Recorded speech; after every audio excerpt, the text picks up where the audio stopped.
Praise the lord.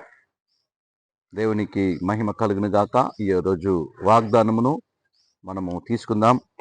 ఈ ఉదయకాలము దేవునికి ఇచ్చేటువంటి వాగ్దానము కీర్తన గ్రంథము 9వ అధ్యాయము 1వ వచనాన్ని మనం ధ్యానం చేసుకుందాం.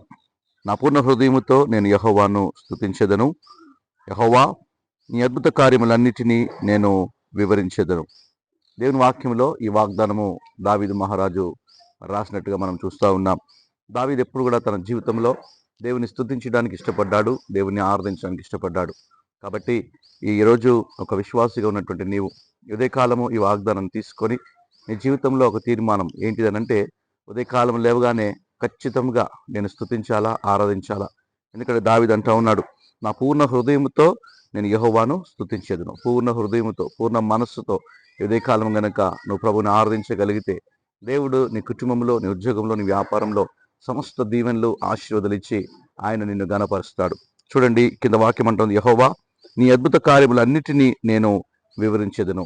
నీ జీవితంలో ఈ దినము చేయబోతున్నటువంటి అనేక అద్భుత కార్యాలను కూడా నువ్వు వివరించి ప్రభుకు సాక్షిగా ఉండేటువంటి కృప ఉదయ కాలము ఈ ఒక్క వాగ్దానం ద్వారా దేవుడు నీకు నీ కుటుంబానికి అనుగ్రహించును గాక. God bless you. Praise the lord.